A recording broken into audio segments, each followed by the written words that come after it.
أعوذ بالله من الشيطان الرجيم. بسم الله الرحمن الرحيم.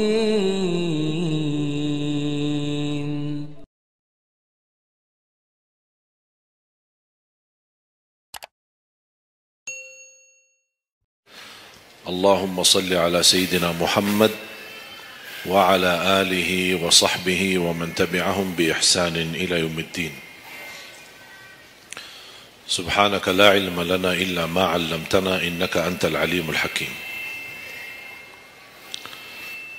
Alhamdulillah, syukurillah, masih diberikan oleh Allah Subhanahu wa taala kesempatan kita bisa bertemu, silaturahim, sama-sama kita belajar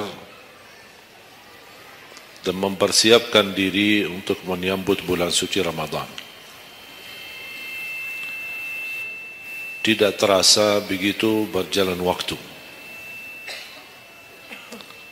Perpisahan dari bulan suci Ramadan, sebentar lagi menyambut bulan suci Ramadan. Kalau 1 tahun sudah berlalu, kira-kira 30 hari Ramadan bagaimana? 1 tahun sudah begitu luar biasa cepat. Dan ini menjadi bagian dari umur kita. Bertambah 1 tahun, berlalu 1 tahun, berarti akan melangkah lebih dekat kepada kematian.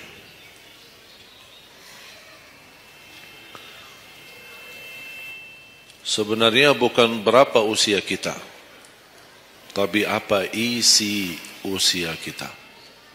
Isinya apa? Dan sebagaimana Rasulullah SAW menjelaskan di hadis yang sahih, di hari kiamat tidak akan tergeser kaki seorang sambil ditanya oleh Allah 4 pertanyaan. Berarti kita akan menghadapi 7 pertanyaan. 3 di kuburan, menghadap munkar nakir, man rabbuka, ma dinuka, man nabiyuka. Yang tersisa 4 nanti di hari kiamat, sebelum dimulai hisab, sebelum tergeser kaki kita ke surga maupun ke neraka,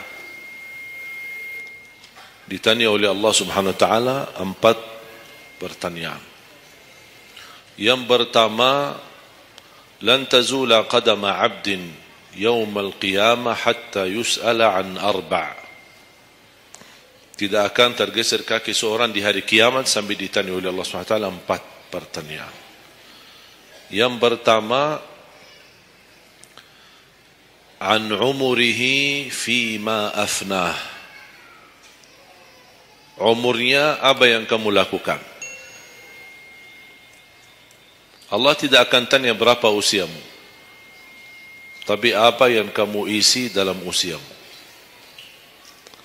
60, 70, 100 tahun, kurang, lebih, Allah tidak berdulikan berapa usia kita. Bahkan banyak para sahabat ketika ditanya usiamu berapa, dia menjawab usia saya 10 tahun. Padahal sudah tua, sudah di atas 50, ada yang di atas 40. Tapi kenapa begitu ditanya soal umurnya, dia menjawab 10 tahun. Ternyata mereka menghitungkan usia yang sebenarnya adalah usia yang terisi taat. Masa jahiliyah, sebelum datangnya Islam, mereka menganggap itu semua usianya sia-sia.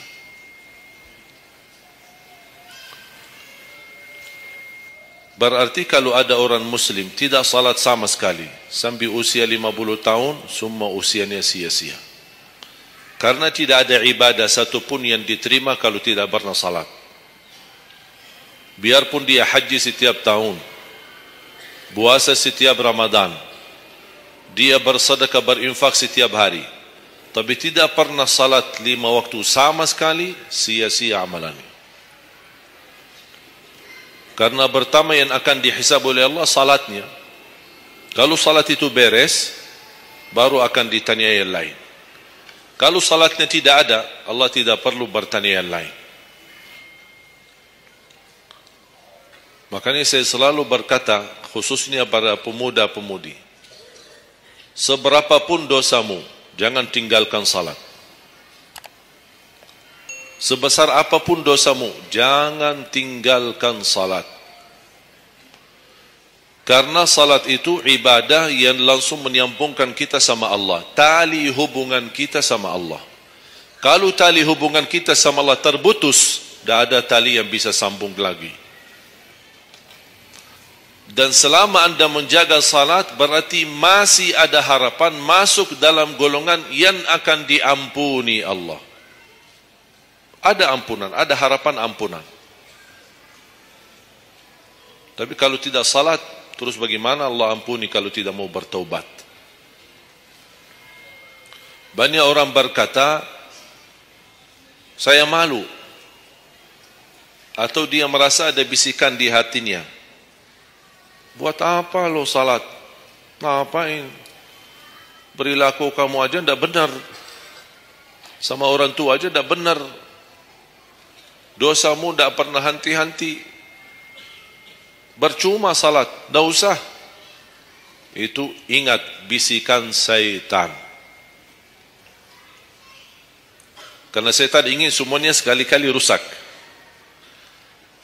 Kalau berbakti baik belum sempurna, masih banyak dosa maksiat, banyak kerusakan yang lain, tapi masih terjaga salatnya, ada harapan diampuni dosanya.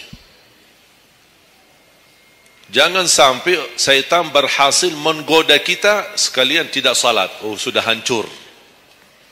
Sudah rusak yang lain, ditambah lagi parah, tinggalkan salat. Atau ada orang taubat. Selama dia tidak salat, lancar, beres, aman, tidak ada apa-apa. Begitu dia taubat, dia merasa sedih, menyesal, dia mulai menjaga salatnya. Hilang motornya, kehilangan kerjaannya, diuji sama Allah SWT dalam rumah tangganya. Syaitan datang, coba kamu aja dulu biasa-biasa aja, tidak pernah ada ujian. Begitu anda mulai salat, ada ujian. Ngapain? Udah berhenti aja salat, nanti kembali beres. Berhenti salat. Pas begitu dia keluar masih kehilangan motor. Ya Allah, gimana? Saya selama ini tidak pernah salat, tidak pernah hilang motor. Begitu saya mulai salat, malah hilang motor saya. Datangnya setan di situ. Coba kalau kamu tidak salat, tidak bakal hilang motornya. Akhirnya dia merasa nyesal, dia berhenti. Berarti niatnya bukan taubat. Niatnya salat, ya Allah mohon aku salat tapi Allah jaga motor aku ya. Itu niatnya.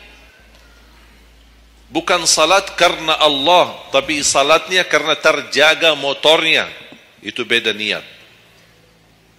Berarti ketika kita berlaku ibadah, melakukan sesuatu ibadah, tapi ada ujian yang masuk, jangan anda salahkan ibadahnya, tapi salahkan niatmu. Ada apa dalam niatmu? Pasti ada salah niat.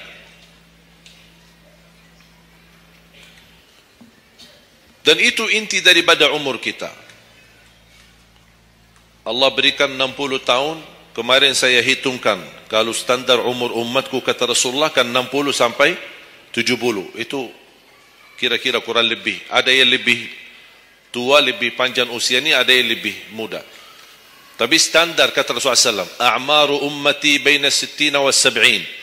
Standar umur umatku antara 60 sampai 70. Ada yang melebihi dari itu, tapi sedikit sekali dibanding yang lebih muda. Saya kemarin hitungkan 60. Apa yang kita lakukan di dalam usia 60 tahun. Dari lahir sampai balik. Sampai tahun berapa? 15? Kita sepakat 15? 15 tahun. Berarti sebelum balik belum taklif. Sebelum balik belum taklif.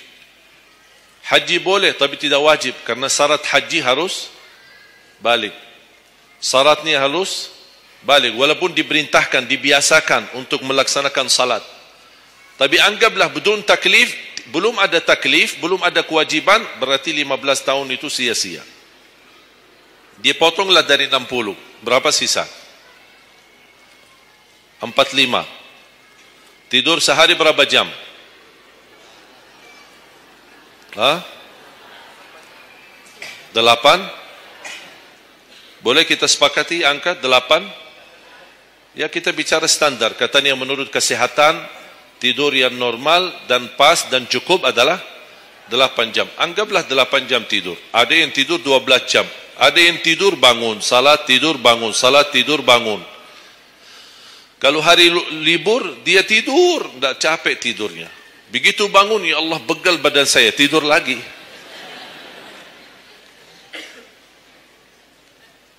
Saya hitungkan 8 jam. 8 jam dalam sehari berapa kalau dibagi? Dalam sehari. Sehari berapa jam? 24 jam. 8 bagiannya berapa jadinya? 1/3. 1/3 sehari tidur. 1/3 60 tahun berapa? 20. 20 tahun ngapain? Tidur. 20 tahun cuman kerjaannya tidur. Mulai dari 8 jam. Coba, memang terlihat angkanya tidak terlalu besar. Tapi kalau dihitung dalam usia 60 tahun, 20 tahun tidur.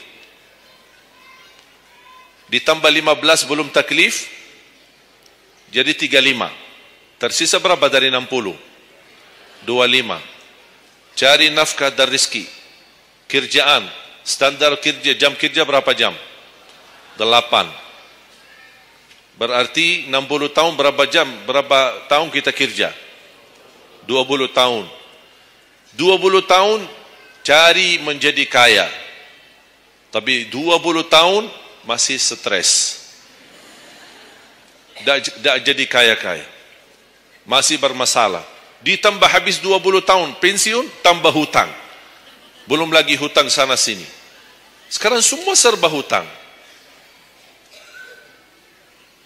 Dan yang aku heran, kenapa orang Indonesia suka berhutang? Ada masalah sedikit hutang. Sekarang HP cicilan bagus-bagus. Begitu saya kemarin diajak sama teman foto, saya lihat HP ini, Masya Allah HP yang terbaru ini. Maaf Pak, cicilan. Jadi jangan ditipu, jangan tertipu ketika Anda melihat handphone baru sama orang, langsung Anda baik sangka barangkali cicilan. Tak ada yang sanggup cash. Cash itu 12 juta sampai ada 15 juta. Bawa mobil yang mewah, cicilan. Begitu pindah rumah, cicilan.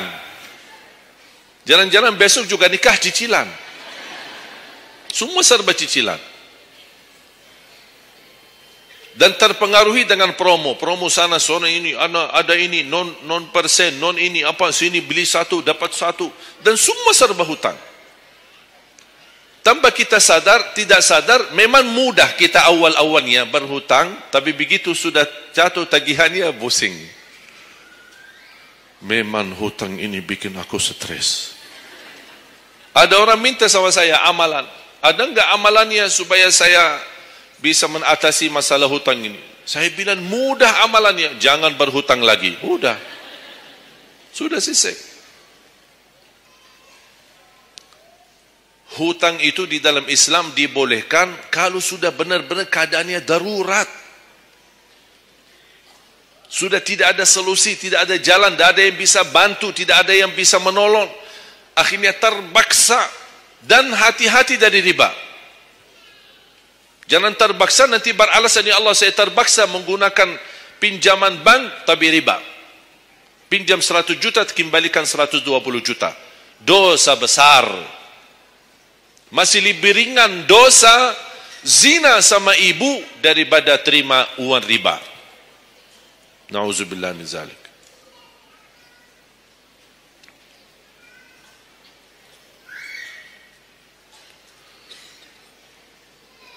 Dua 20 tahun cari kerja.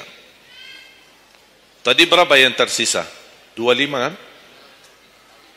Berarti yang tersisa berapa? Saya belum bicara ibadah Bapak Ibu. 20 tahun tidur, 20 tahun cari dunia, 15 tahun masih belum taklif, tersisa 5 tahun. Saya hitung dalam 60 tahun, bagi orang yang rutin menjaga salat 5 waktu, tahu enggak hasil hitungan saya dapat berapa? Anda jaga salat selama 60 tahun, itu menghasilkan ibadah cuma 2 tahun 7 bulan. Total salatmu dalam 60 tahun 2 tahun 7 bulan. Karena salat 5 waktu berapa? Tidak sampai 1 jam. Tidak sampai 1 jam. Saya bicara yang wajib. Bagaimana saya hitung kalau ada orang yang tidak salat sama sekali? Na'udzubillah, sudah habis sia-sia umurnya kalau tidak salat sama sekali. Saya belum hitung tarawih 23 rakaat 7 menit. Nah, itu beda urusan itu. Ada tarawih 23 rakaat 7 menit? Tidak ada tarawih. Jangan su'uzzan. Itu namanya olahraga. Olahraga paling cepat selesai dapat juara 1. Jadi kita harus baik sangka, jangan su'uzzan. Karena itu bukan salat. Yang aku heran itu setiap tahun itu tradisi ini terulang setiap Ramadan. Menjadi sebuah kebiasaan. Yang seharusnya menjalani kebiasaan agama atau kebiasaan beribadi. Dan kenapa itu hal menjadi betul-betul sesuatu yang kebiasaan, menjadi tradisi? Kenapa? Aku heran ini. Ada yang bisa jawab? Kenapa ketika masuk Ramadan tetap menjalankan 23 rakaat tapi dengan cara cepat? Aku heran belum menemukan jawabannya. Ada apa dengan 23 rakaat harus selesai cepat? Dan ini khusus di bulan Ramadan. Aku sangat kagumi ketika mendengar seorang imam, begitu maju imam tarawih, rakaat pertama, Allahu Akbar. Masya Allah, kepanjangan takbirnya. Saya suruh, Alhamdulillah, pasti nikmat, enak. Bismillahirrahmanirrahim, Alhamdulillah, Rabbil Alamin, Rahmanirrahim. Astaghfirullahalazim, saya kaget. Barusan sudah enak. Kenapa ini cepat-cepat? Makanya saya ingat di masa ketika saya di salah satu kampung, ada seorang bapa di samping saya. Saya datang ke masjid, sudah mereka mulai tarawih. Yang aku kasihan bapa di sebelah saya, barangkali usia 80, 90. Gerakannya tidak sama seperti kita. Kan kita masih muda, masih bisa mengejar imam. Habis bacaannya imam, saya tidak bisa mendengar kecuali ujung ayat. Oh, ini Al-Fatihah. Bismillahirrahmanirrahim. An-Na'im. Apa? Alhaakumut takatsur. Allahu Akbar. Sami'allahu liman hamidah. Allahu Akbar. Allahu Akbar. Allahu Akbar. Saya masih ikut. Yang saya kasihan bapa yang di samping saya ini. Begitu imam ruku', bapa kan pelan-pelan, kan begal badannya, sudah tua, fisiknya tidak kuat, turun pelan-pelan. Imam sudah sami'allahu liman hamidah. Bapa berdiri lagi, dah jadi rukuk bapa. Bas begitu sujud, kita semua turun sujud. Bapa saya lihat pelan-pelan sambil batu-batu. Turun. Begitu dia sudah mau nyampe, imam sudah rakaat kedua. Bapa malah berdiri lagi, dah jadi sujud. Astaghfirullahalazim, kasihan bapa, dah jadi rukuk, dah jadi sujud. Pas di rakaat yang kedua, saya megang tangannya, Pak, kita pulang aja deh. Mendingan salat tarawih di rumah sendiri. Itu bukan salat tarawih. Ramadan cuma berapa kita menemukan Ramadan? Orang yang sudah wafat, kalau kita boleh berbicara dan dengar bisikan, apa yang mereka bisa jawab? Wallahi, semua orang yang sudah mati berkeinginan kembali ke dunia untuk menikmati bulan Ramadan. Mereka ingin menikmati bulan Ramadan, menikmati tarawih, menikmati suasana buka puasa bersama, bagi-bagi sahur dan aktivitas yang lain. Ini kesempatan, kita masih diberi oleh Allah umur, sehat walafiat, maksimalkan. Tidak semestinya 23, mau 11 boleh, mau 23 boleh. Mau seberapapun tarawihnya, mau salat tahajud di rumahnya, boleh. Ulama sudah menjelaskan jumlah salat malam atau tarawih yang paling sedikit 2 rakaat, yang paling banyak tidak ada batasnya. Jadi kalau kita 2 rakaat, 4 rakaat tutup witir, sah. 8 rakaat tutup witir, sah. 10 rakaat tutup witir, sah, tidak ada masalah. Tidak harus 11 atau 23. Intinya bukan jumlahnya, tetapi cara melaksanakannya. Apalagi kalau bacaan imam bagus, fasih, jelas hurufnya. Saya yakin bagi jamaah yang awam, yang datang setiap Ramadan, setiap malam ikut salat tarawih, dia belum bisa baca Quran, tapi dia mendengar baca imam selama 30 malam, dia pasti bakal belajar Al-Quran karena bacaan imam bagus. Bismillahirrahmanirrahim. Alhamdulillahi Rabbil Alamin. Ar-Rahmanir-Rahim. Maliki Yawmiddin. Iyyaka na'budu wa iyyaka nasta'in. Ihdinas siratal mustaqim. Siratal ladzina an'amta 'alaihim ghairil maghdubi 'alaihim waladdallin.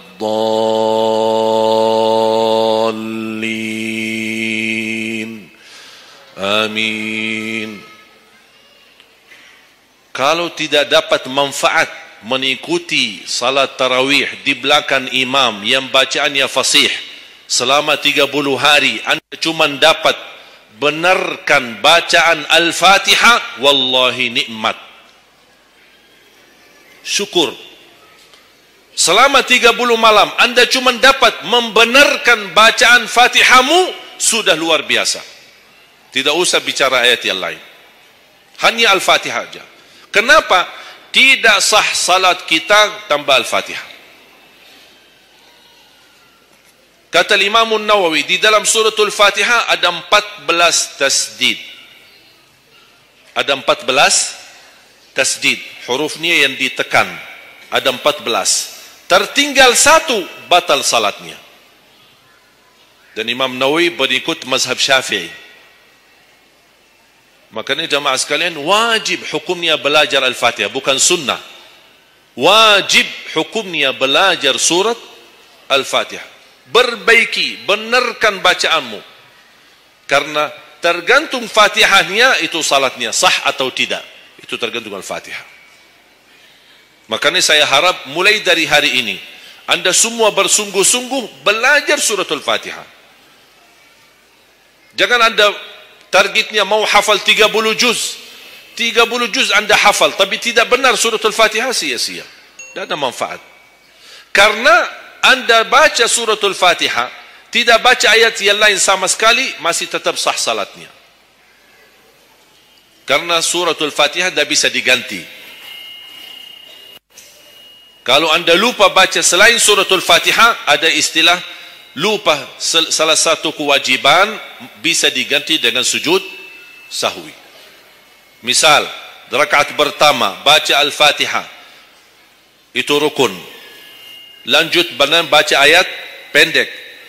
Anda tidak sadar, habis waladdallin, amin, Allahu Akbar. Lupa baca ayat, itu diganti dengan sujud sahwi. Itu kalau di salat wajib.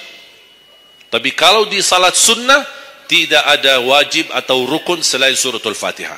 Jadi anda kalau salat sunnah cuma suratul Fatihah, kemudian takbir, rakaat yang kedua suratul Fatihah, dan kemudian langsung ruku', sah salatnya, tidak apa-apa. Tidak harus baca surah-surah yang lain. Itu di salat sunnah. Tapi kalau di salat wajib, hukumnya baca Al-Fatihah rukun, hukum baca surah yang lain wajib. Kalau terlupa, diganti dengan sujud sahwi. Sujud sahwi 2 kali sebelum salam. Habis tahiyat, sujud 2 kali, kemudian langsung habis itu salam. Dan habis sujud sahwi tidak bagi tahiyat lagi. Sudah cukup tahiyat yang anda baca. Makanya kembali lagi jamaah sekalian, Umur bukan berapa usianya, tapi apa isinya. Maka Rasulullah SAW bersabda, ni'mal abdus salih man tala umur wa hasun amalu. Sebaik-baik hamba yang salih, yang panjang usianya, tapi baik amalannya. Baik amalannya. Bulan Syaban ini sekarang tersisa kurang lebih 14 atau 16 hari.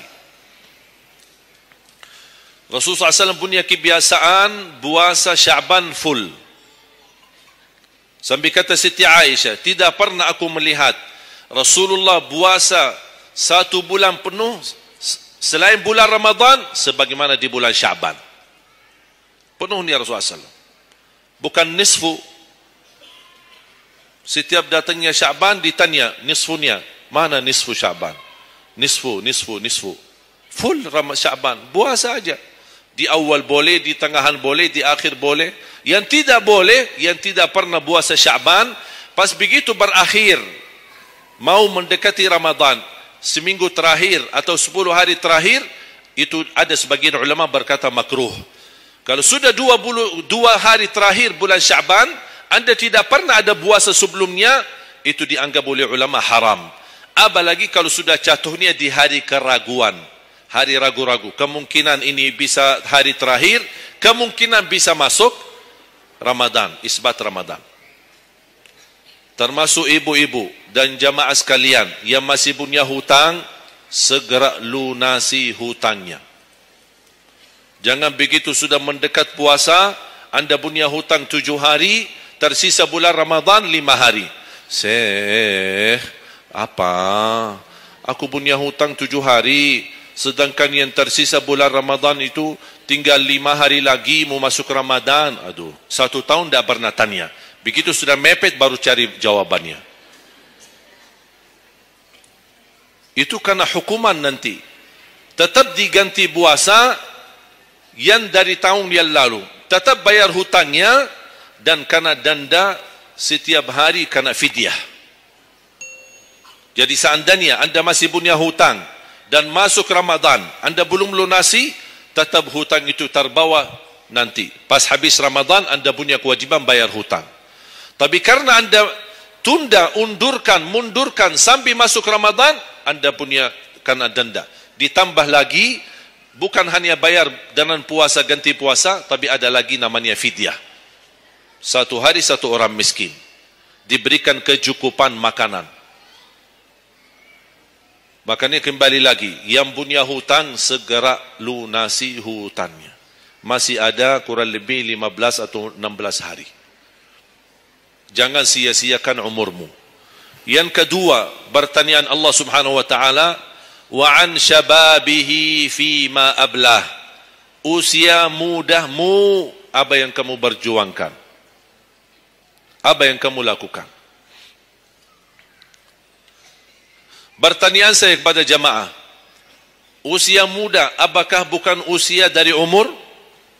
Bukan sesuatu dari umur? Usia muda bukan sebagian dari umur? Dari total umur bukan? Dari total umur. Tapi kenapa Allah bertanya soal umur secara total dan ditanya lagi soal usia mudahmu? Kenapa? Padahal kan sudah cukup Allah tanya tentang umurmu, ditanya lagi tentang usia mudamu. Kenapa 2 kali ditanya?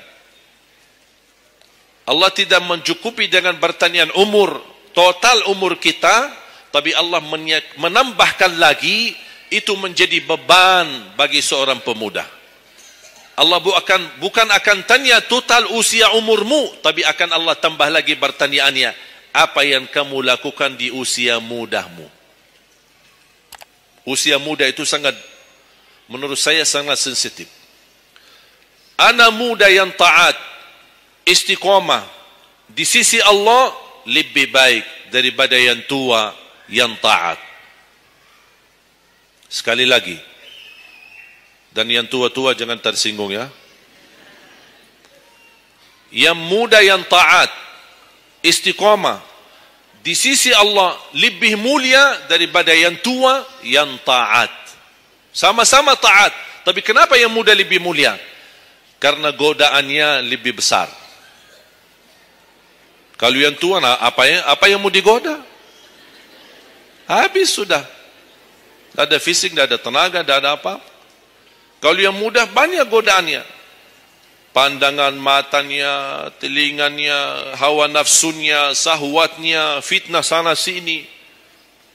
Mudah digoda, anak muda. Makanya Allah berikan kemuliaan. Bahkan salah satu hadis yang sahih, di hari kiamat, semua di bawah matahari. Cuma 7 golongan yang di bawah naungan Allah. Di antaranya, wasyabun nasya'a fi ta'atillah, seorang pemuda yang menjaga diri dalam bertaat kepada Allah. Dia dapat keistimewaan di hari kiamat. Bersama pemimpin yang adil. Bersama seorang laki-laki yang tergantung dengan masjid. Berapapun usianya. Ditambah lagi seorang pemuda yang bisa menjaga diri dalam bertaat kepada Allah Subhanahu wa taala. Dan kalau kita baca sejarah ulama, semua para berjuang untuk agama semuanya muda. Tak ada yang tua. Bilal ibn Rabah seorang pemuda. Abdullah ibn Mas'ud penghafal Al-Quran seorang pemuda. Abdullah ibn Umar seorang pemuda. Dan banyak yang lain. Muhammadul Fatih yang membebaskan Konstantinia dan memperjuangkan Islam menjadi panglima masih di bawah usia 21 tahun. Dan banyak sejarah-sejarah. Imam Syafi'i masih sangat muda. Bahkan meninggal dunia masih dalam keadaan masih sangat muda. Belum sampai usia 50-an tahun. Dan banyak yang lain. Makanya pengaruh bahkan taruhan besar bagi umat Islam itu tergantung pemuda.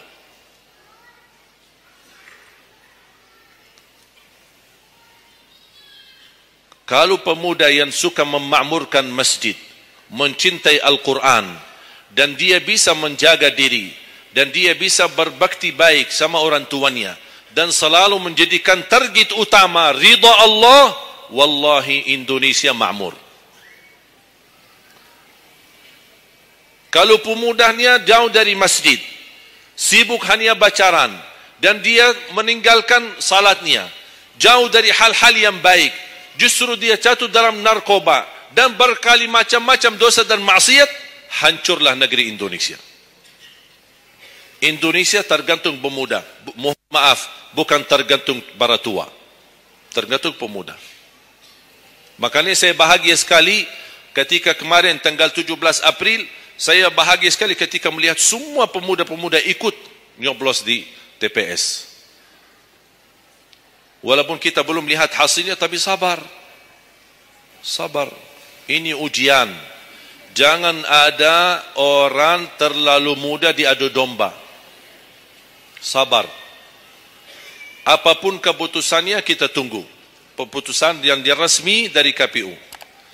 Keputusannya benar, tidak benar, serahkan kepada Allah. Hati-hati, jangan terlalu muda diadu fitnah. Sama-sama Muslim. Jangan kita diadu domba di antara kita sesama. Bahaya sekali kalau terjadi konflik gara-gara pemilu dan kepentingan politik. Silahkan lihat apa yang terjadi di Timur Tengah. Semua kejadian di Timur Tengah, awal langkah kejadian itu gara-gara kepentingan politik. Yang menjadi korban rakyat. Orang politisi hidup di negeri Eropa. Nikmat, senang, bahagia, semuanya serba ada. Mereka tidak bahaya. Tapi yang bahaya rakyat. Yaman, Suria, Irak. Dari tahun 90 sampai sekarang Irak tidak bisa aman. Ada orang bawa berita, itu Irak saudara, dan mereka perang saudara antara Sunnah dan Syiah. Bohong, tak benar. Ratusan tahun mereka hidup damai antara Sunnah dan Syiah. Tidak pernah bermasalah. Tapi karena langkah awal kepentingan politik, lama-lama terpengaruhi dengan perbedaan aliran dan berbeda pendapat. Kalau sudah kita menjadi korban dan terpengaruhi demi kepentingan politik, mudah diadu domba, besok-besok akan terjadi perang antara Sunni sama Syiah di Indonesia. Besok lagi akan terjadi antara aliran-aliran yang lain sama golongan-golongan yang lain.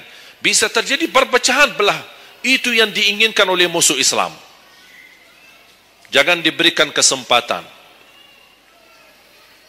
Terjadi ujian, memang kita menghadapi ujian. Bukan hanya umat Islam di Indonesia. Di Palestina sudah 60, bahkan sudah sampai 70 tahun mereka menghadapi ujian. Tapi kekuatan sabar luar biasa. Tak pernah putus asa. Biarpun mereka tidak bersenjata, tidak punya apa-apa melawan musuhnya Israel. Tapi mereka tetap tidak pernah putus asa. Tidak pernah pasrah. Mereka tetap berjuang. Mencintai Masjidul Aqsa. Saya merasakan perjuangan pemuda ketika saya ke sana, ke Masjidul Aqsa. Makanya jemaah sekalian, kita bisa memperjuangkan, tapi tambah membuat permusuhan. Kita masih bisa bertahan. Dan insya Allah ada jalan keluar dari segala kesusahan. Dan Allah tidak mungkin membiarkan kezaliman terjadi. Kalau kita merasa terzalimi, tak apa-apa, tunggu. Dan kita harus belajar saling menghormati. Yang memilih 01 itu hakmu, tapi anda tidak berhak mencaci maki 02. Yang memilih 02 itu hakmu, tapi anda tidak berhak mencaci maki 01. Sama-sama Muslim, sama-sama orang Indonesia. Malu kita, kadang-kadang aku sedih melihatku ini terjadi permusuhan. Ulama di sini mencaci maki ulama yang di sana, ulama yang di sana membalas lagi dan apa tu? Ya Allah, malu kalau di antara ulama saja terjadi persoalan permasalahan. Gimana orang awam? Makanya selalu saya dalam doaku, ya Allah satukan dan rapatkan hati para ulama kami. Satukan saf ulama kami. Ada perbedaan itu wajar, tapi yang tidak wajar ada permusuhan. Apa yang saya sampaikan sekarang, saya yakin tidak mungkin 100% anda semua terima.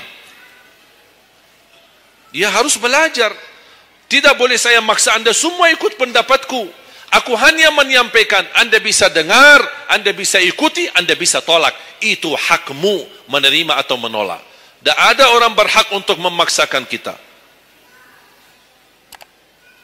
Oleh karena itu sekali lagi, mohon jaga dan rapatkan saf kita. Sekarang banyak muncul di media.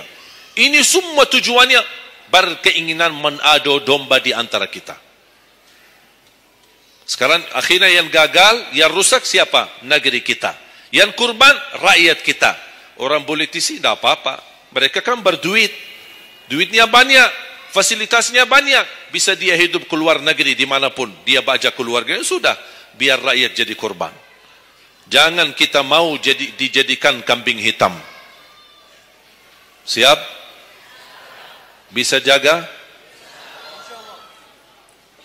714 suku dan budaya berbeda-beda, tapi alhamdulillah masih bisa bersatu di bawah bendera merah putih. Dan ini karunia dari Allah Subhanahu wa taala. Wajib kita syukuri dan wajib kita jaga. Dan kita berdoa. Sekarang anda sudah ikut memilih kan? Sudah memilih? Sudah, itu ikhtiar.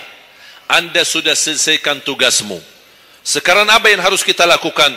Doa, memohon pertolongan dari Allah. Biar Allah yang memilih mana yang terbaik. Ya Allah, kami sudah berusaha, kami sudah berikhtiar.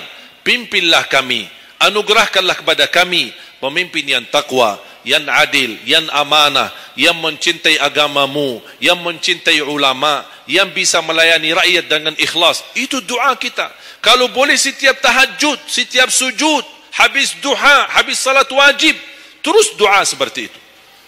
Saya punya kebiasaan ketika mengajak jamaah umrah, saya haruskan kepada semua jamaah ketika kami tawaf maupun sa'i, wajib paling tidak 1 kali tawaf, 1 kali sa'i, khusus doakan Indonesia. Karena Indonesia apalagi saat ini sangat membutuhkan doa kita. Sebagaimana kita berduli kepada saudara kita Palestina dan kita bantu, kita mendoakan. Kalau Indonesia tidak perlu bantuan dana, tapi butuh doa kita. Makanya jangan pelit untuk mendoakan negeri kita Indonesia. Faham? Yang ketiga, wa an ilmihi wa an malihi min aina iktasabah wa fima anfaqah. Pertanyaan yang ketiga yang akan ditanyakan oleh Allah, hartamu dari mana dan ke mana? Bahaya ini. Kadang-kadang ada orang sumber dananya halal, tapi pengeluarannya bebas. Semuanya boleh. Itu bertanggungjawabannya. Akan ditanya oleh Allah, dari mana dan ke mana? Allah sudah kasihkan, itu dari mana datang? Anda harus memberi jawaban yang benar. Dan ke mana Anda infakkan? Dan ingat, halaluha hisab wa haramuha azab. Harta yang halal bakal dihisab. Sekarang banyak orang salah faham. Orang fikir kalau ada harta yang haram akan dihisab oleh Allah. Tidak. Yang dihisab bukan yang haram, tapi yang halal. Dari mana dan ke mana? Terus yang haram gimana? Ngapain? Diazab. Anda sudah tahu itu haram, tapi Anda lakukan, Allah tak perlu tanya lagi kenapa Anda lakukan. Allah pergi langsung diazab. Na'udzubillah min zalik. Hati-hati. Oleh karena itu bahagia kata Rasulullah SAW, seorang yang mulia, yang Allah berikan kekayaan, diberikan kemampuan, tapi dia bisa menggunakan dengan sebaik-baiknya. Ni'mal malus salih indal abdi salih. Sebaik-baik harta yang halal di tangan hamba yang salih. Itu termasuk harta yang terbaik. Kenapa yang terbaik di tangan orang yang salih? Karena orang salih tidak mungkin salah guna. Dia sudah jaga sumber, dia juga pengeluarannya jelas. Untuk kebutuhan keluarga, tidak mubazir, tidak berlebih-lebihan. Katanya halal, berarti bebas belanja. Tidak bebas. Islam tidak menanjurkan seperti itu. Anda boleh ambil kebutuhanmu, tapi jangan berlebih-lebihan. Mohon maaf, coba sekarang tanya ibu, tanya diri sendiri masing-masing. Berapa macam baju di lemari kita? Sudah, mohon maaf, tak usah bahas yang lalu. Terlanjur belanja karena ibu merasa tidak tidak tega, merasa keberatan kalau setiap acara itu aja yang dipakai. Pagi acara, besok siang pulang ganti. Siang malam ada acara lagi, ganti lagi. Karena merasa malu. Apalagi kalau ketahuan, bukan yang tadi pagi ini ya. Oh, ada beda warna. Memang sama model tapi beda warna. Malu karena orang-orang itu. Apain aku? Makanya udahlah, terlanjur. Itu memang mohon maaf kebiasaan wanita. Tapi saya usulkan baju-baju yang sudah lama tidak dipakai, ngapain simpan? Sudah, bebaskan, infakkan, sedekahkan. Saya kemarin bermusyawarah dengan tim-tim yayasan kami untuk membuat satu lembaga khusus yang punya pakaian-pakaian yang sudah lama tidak dipakai. Apapun boleh, alat apa, meja, sofa, apa saja yang di rumah, karpet, yang bukannya sesuatu yang tak pernah dipakai, barang makanan, piring, sendok, apa saja, insyaAllah kami bisa ditarik dan dikawal dan dikelola lagi, dikelola ulang, termasuk baju-baju. Kalau ada yang robek, ada yang ini, kita bisa jahit, kita bisa perbaiki dan kita sedekahkan. Bisa di dalam negeri dan bisa di luar negeri. Alhamdulillah program ini berjalan di kota Madinah. Alhamdulillah tidak ada lagi mubazir yang buang baju sia-sia. Semuanya bisa dimanfaatkan. Mudah-mudahan terwujud program ini agar ibu-ibu tidak terbeban. Ada kelebihan mau pindah rumah. Biasanya kalau pindah, apalagi kalau orang kaya, pindah rumah mana barang-barang dibawa lagi? Barang-barang besi yang baru-baru semua. Terus yang tersisa kemana? Dibuang atau tidak tahu kemananya. Udah, kita yang ambil, kita yang kelola, yang perlu diperbaiki kita perbaiki. Dan kita hantarkan kepada warga-warga yang miskin yang mereka tidak punya apa-apa. Setuju? Yang terakhir, yang keempat, wa an ilmihi madza amila bihi. Allah akan tanya terhadap ilmumu, apa yang kamu lakukan. Jadi jamaah sekalian, intinya bukan berapa banyak ilmumu, tapi berapa yang Anda amalkan. Oleh karena itu, jangan terlalu banyak belajar. Belajar dan amalkan. Walaupun Anda belajar cuman sedikit itu jauh lebih baik daripada anda banyak belajar tapi tidak sempat mengamalkan. Belajar, amal. Belajar, amal. Dan ilmu yang bermanfaat yang diikuti dengan amalun salih. Ada orang Masya Allah semangat, ke sana belajar, sana belajar, sana belajar, tapi tidak pernah mengamalkan. Dikasih amalan zikir, wirid, tidak diamalkan. Ditambah lagi amalan yang kedua, tidak diamalkan. Akhirnya terbeban, banyak amalan belum ditunaikan. Itu menjadi beban. Nanti di hari kiamat, Allah akan tanya, sudah berapa lama kamu belajar? Sudah berapa banyak ilmumu? Apa yang kamu amalkan? Oleh karena itu jamaah sekalian, tolong jaga. Boleh anda belajar, tapi anda amalkan. Kalau ada orang berkata, daripada saya salah, ya udah tidak usah belajar. Bahaya lagi. Ada orang berkata, daripada saya perlumpun dan bisa mengamalkan, mendingan saya tidak usah banyak belajar. Udahlah, biar saya tunaikan dulu yang sudah saya belajari. Tidak. Tetap anda belajar dan mengamalkan sesuai kemampuannya. La yukallifullahu nafsan illa usaha. Walaupun anda belum tunaikan seluruh amalannya, tidak apa-apa. Tapi anda sudah ada niat, anda sudah ikhtiar, anda sudah tunjukkan yang terbaik, tapi kemampuannya memang sampai segini. Kemampuannya memang terbatas, tidak apa-apa. Allah melihat anda sudah bersungguh-sungguh untuk mengamalkan apa yang anda belajari. Oleh karena itu, saya kasih satu amalan. InsyaAllah mudah-mudahan bermanfaat. Sedekah subuh. Sedekah subuh, kenapa saya berkata sedekah subuh? Bukan berarti tidak boleh sedekah di waktu yang lain. Semua sedekah boleh. Di setiap waktu dan setiap saat. Hari Jumat maupun selain hari Jumat. Tapi sedekah subuh itu termasuk sedekah yang terbaik. Kenapa? Bukan kata saya, tapi kata Rasulullah SAW. Setiap waktu subuh Allah turunkan malaikat. Tugasnya mendoakan orang yang bersedekah subuh hari. Allahumma a'ti munfiqan khalafa. Ya Allah, ganti yang lebih baik bagi orang yang infak di subuh hari. Ibu-ibu lagi halangan tidak salat, sebelum beraktivitas isi sedekah subuh. Anda tidak usah susah-susah mencari anak yatim dan orang miskin di subuh hari. Mulai hari ini masing-masing bikin kotak amal atau botol atau kaleng, simpan di rumah. Setiap habis salat subuh sebelum beraktivitas isi sedekahnya. Apalagi kalau sedekah itu disertai doa. Begitu anda sedekah, sebutkan hajatmu. Ya Allah, dengan berkah sedekah ini, ya Allah, saya ingin nikah. Mudahkan jodoh. Nikah lagi juga boleh doa, tidak apa-apa. Ada yang sedang melamar kerjaan, anda isi, wallahi dahsyat, amalan ini wallahi dahsyat, manfaatnya banyak untuk menyembuh penyakit, menabulkan hajat, memudahkan urusan.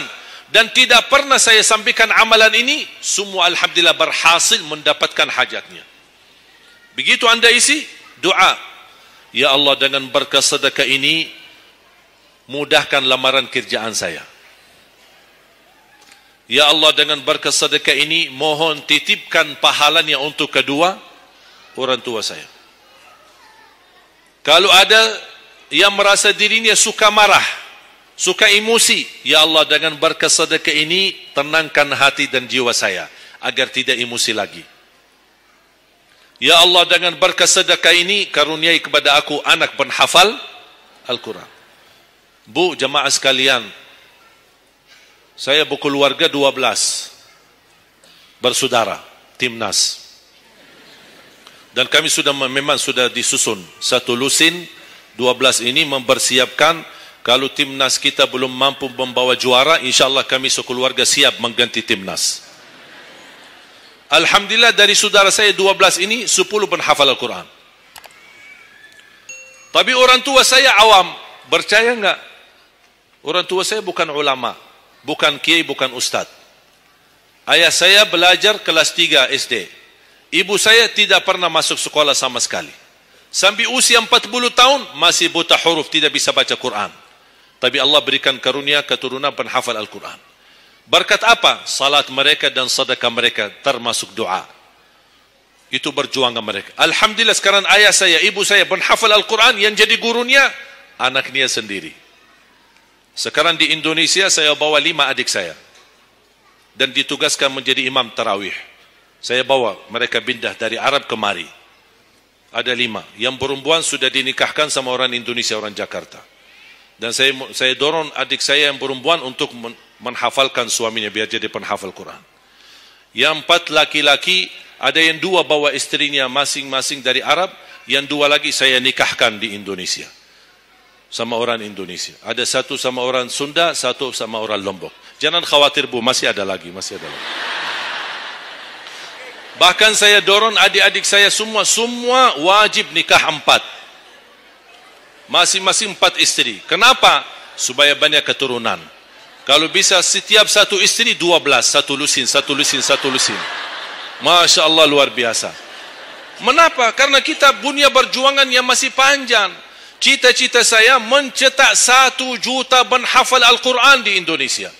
Ketika saya datangkan adik saya tugaskan sama mereka dan tegas. Kalau kalian datang hanya mau berhiburan, pulang. Kalian di sini untuk bersama-sama memperjuangkan untuk mencetak 1 juta penghafal Al-Quran. Dan Alhamdulillah program ini sudah jalan. Dan kita terus memperjuangkan. Dan saya harap semua jamaah insya-Allah berkenan terlibat dalam program ini. Cita-cita saya, semua masjid se-Indonesia insya-Allah diimami imam penghafal Al-Quran 30 juz.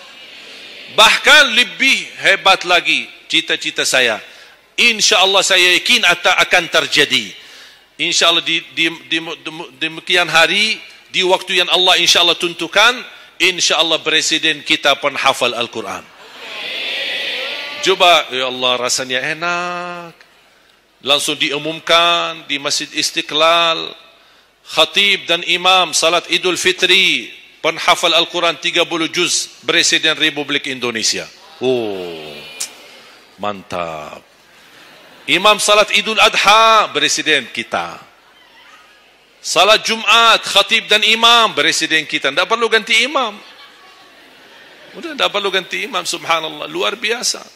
Coba, saya kagumi ketika membaca dan melihat YouTube-nya Presiden Erdogan, Turki. Walaupun beliau bukan penghafal Al-Quran, tapi murattal bacaannya beliau, Masya Allah. Mana ada sekarang presiden di dunia Islam sebagaimana bacaannya yang benar. Ini sudah saatnya, tapi bukan sekarang ya, nanti maksud saya sabar dulu. Nanti jadi kacau nanti semua. Nah, sabar dulu. Insyaallah ada waktunya. Insyaallah. Mulai dari sekarang kita ayo bersama-sama mempersiapkan untuk kalau Anda gagal menjadi penghafal Al-Quran, jangan gagal anakmu, cucumu, generasi yang ini semua. Kita melihat, saya bangga. Kenapa saya semangat untuk mencetak 1 juta penghafal Al-Quran? Itu berkatnya acara Hafiz Indonesia. Nonton kan acara Hafiz Indonesia? Nangis ya? Habis tisu kan? Tahu enggak salah satu karunia Allah untuk Indonesia? Ada teman saya berusaha punya TV di Arab. Beliau ingin membuka dan membuat acara Hafiz Indonesia versi Arab. Tapi gagal. Kenapa? Karena tidak menemukan jumlah yang banyak penghafal Al-Quran di bawah usia 10 tahun. Hanya Indonesia saja. Malaysia kalah, Indonesia saja. Di bawah 10 tahun. Dan sayang sekali memang Anda yang nonton acara Hafiz Indonesia, Anda nonton acara yang sudah jadi. Tapi Anda belum tahu apa yang kami berjuangkan di belakang layar. Sebelum acara Hafiz Indonesia, 4 bulan bekerja keras. Sambil tim turun ke lapangan, ke desa-desa, kampung-kampung, ke pulau-pulau untuk menumbulkan dan mendatangkan, menghadirkan para penghafal Al-Quran. Ketika dibawa di Jakarta, 2 bulan berturut-turut kami didik mereka. Yang awalnya pemalu, awalnya ada yang mohon maaf, kencing di celananya sendiri. Saking tidak berani, takut. Alhamdulillah sekarang menjadi mereka pemberani. Bahkan mereka berlumba-lumba azan subuh. Mereka berlumba-lumba membangunkan sesama saudaranya. Sama-sama tertib, makan. Kita menghadirkan dokter kesehatan. Kita menghadirkan dokter psikologi jiwa. Untuk menjaga perasaan mereka selama 2 bulan.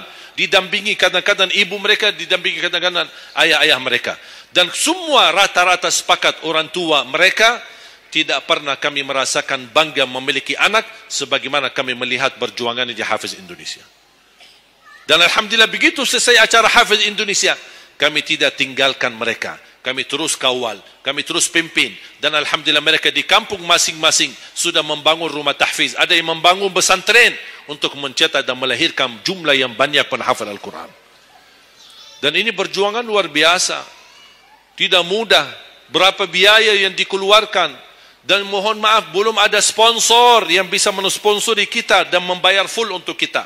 Kita terus bekerja keras dan alhamdulillah masih Allah hantarkan kepada kita orang yang dermawan, orang yang baik, yang berduli dengan dan mencintai Al-Quran. Allah anugerahkan. Wallahi menurut saya, saat ini, zaman ini, sedekah yang terbaik dan yang termulia, semua apapun yang terkait dengan Al-Quran, itulah yang termulia. Makanya boleh anda ketika anda bersedekah, jangan lupa disertai doa. Di antaranya anugerahkan ya Allah Indonesia menjadi negara Al-Quran. Tapi tolong fokus. Kalau anda isi sedekahnya, tolong disesuaikan. Jangan isi sedekahnya koin, teng, tapi doanya sampai terbit matahari. Tidak ada malunya.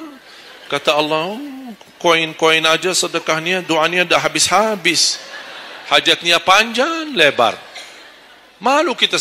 Bukan Allah tidak bisa. Allah maha bisa menabulkan hajat. Tapi kita malu sama Allah.